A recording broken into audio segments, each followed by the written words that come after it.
Ty and Jordan grew up in the same trenches. Same struggle, same hustle, same dream. From the time they were kids, they had each other's backs.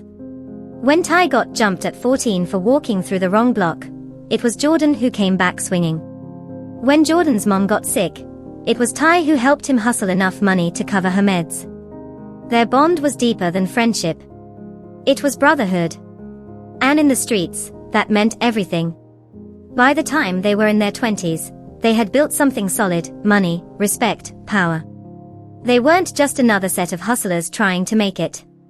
They were the ones making the rules. But the thing about power, it tempts people to betray. And Ty was about to learn that the hardest way possible. It was supposed to be a simple deal, a meeting with some out-of-town buyers. Jordan had set it up, said it was a quick way to double their money. Easy win, he had called it. Ty trusted Jordan. Why wouldn't he?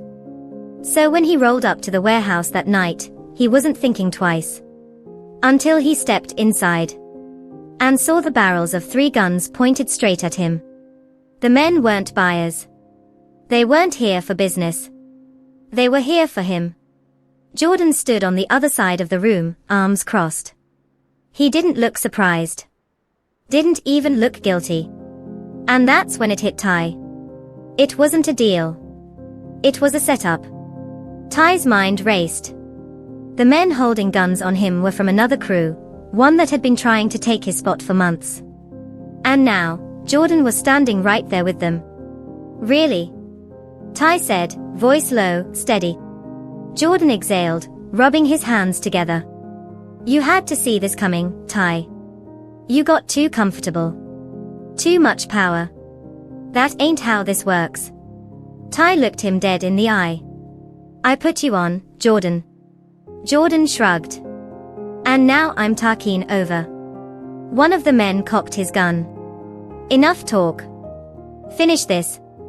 Ty tensed, bracing for the end. Then, the warehouse doors burst open. Gunfire exploded through the air. Ty hit the ground as bullets tore through the room. His people had found him. Jordan cursed, diving behind cover. The men with him started shooting, but they were outnumbered. It all happened fast, too fast. By the time the smoke cleared, 2 of Jordan's shooters were dead. The third was bleeding out. And Jordan, gone. Slipped out in the chaos. But Ty wasn't worried. Because if there was one thing he knew, it was this: Jordan couldn't run forever. Ty sat in the back of his car, blood on his shirt, adrenaline still coursing through him. Rico, his right-hand man, lit a cigarette beside him. What's the play, boss?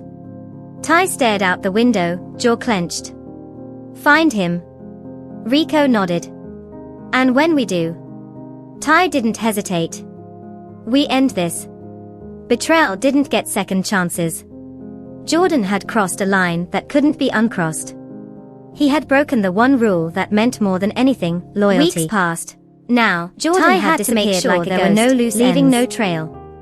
Ty's people combed the city, every motel, every back alley, every spot he used to frequent. But Jordan wasn't stupid. He knew how to lay low. Still, Ty wasn't the kind to let things go. And one night, he got his first real lead. A message from one of his guys, Jordan's back. He was spotted in a club on the west side.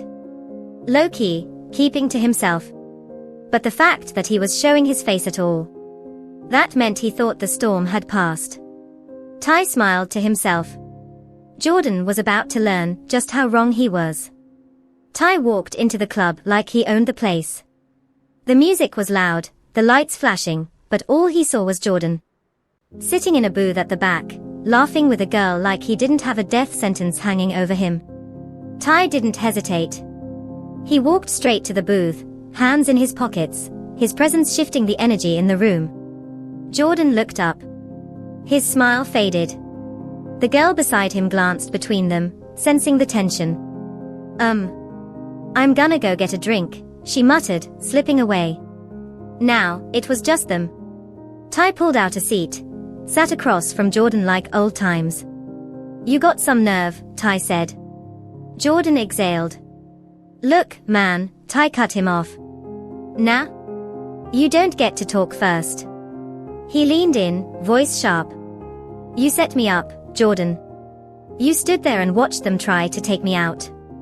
Jordan rubbed a hand over his face. I had no choice. Ty scoffed. There's always a choice. A long silence stretched between them. Then Jordan sighed.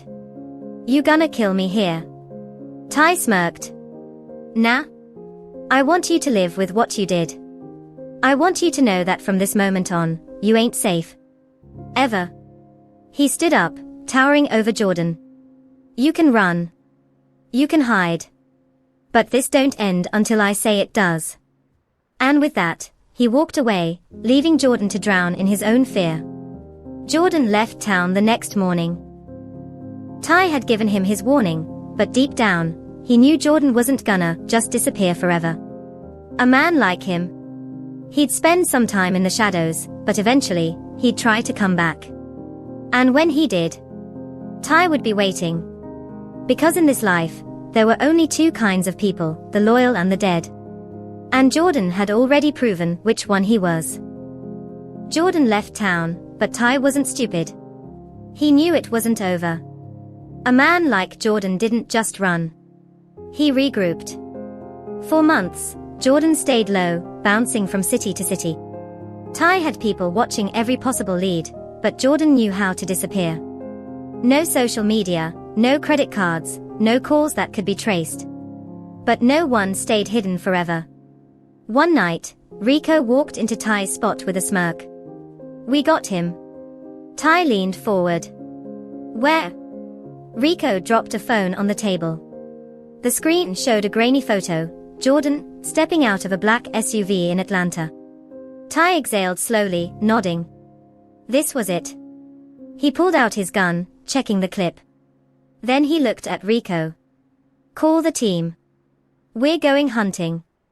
Ty and his crew landed in Atlanta the next day. They had eyes everywhere, club promoters, street hustlers, even hotel clerks paid to keep tabs. Jordan was moving slick, but he wasn't untouchable. By the second night, they had a location.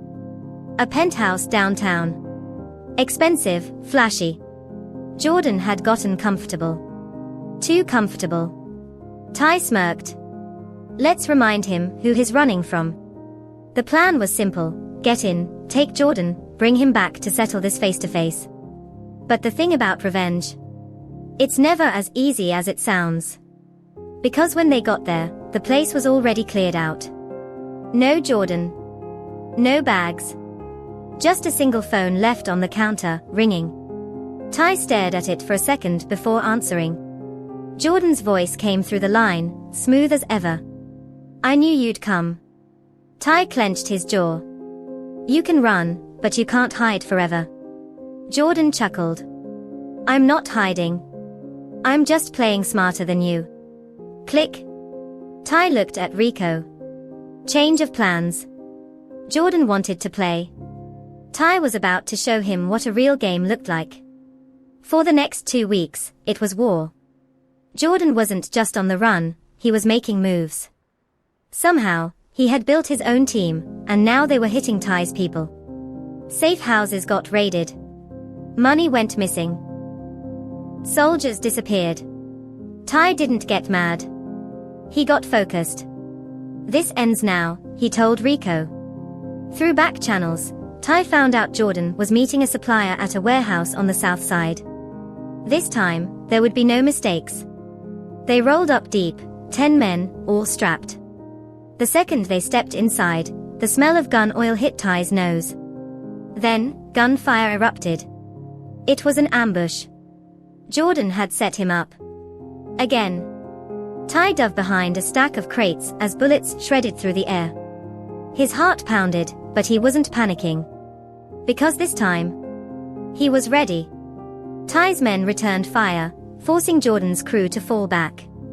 The moment there was an opening, Ty moved. He weaved through the chaos. Jordan opened his mouth to respond, bang. Ty pulled the trigger first. The bullet tore through Jordan's shoulder, sending him crashing to the ground. His gun clattered to the side. Ty stood over him, breathing hard. "You should have stayed gone." Jordan coughed, blood on his lips. "You think this is over?" Ty pressed his foot against Jordan's chest. "It is for you." Jordan was too injured to fight, and Ty wasn't going to let him slip away again. He dragged him out of the warehouse, threw him in the back of the SUV, and made one last call. The destination: home.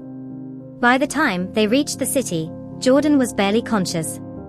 Ty's men had patched him up just enough to keep him breathing.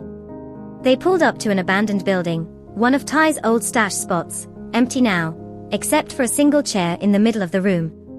Ty's men dragged Jordan inside, tying him up. For the first time, Jordan looked scared.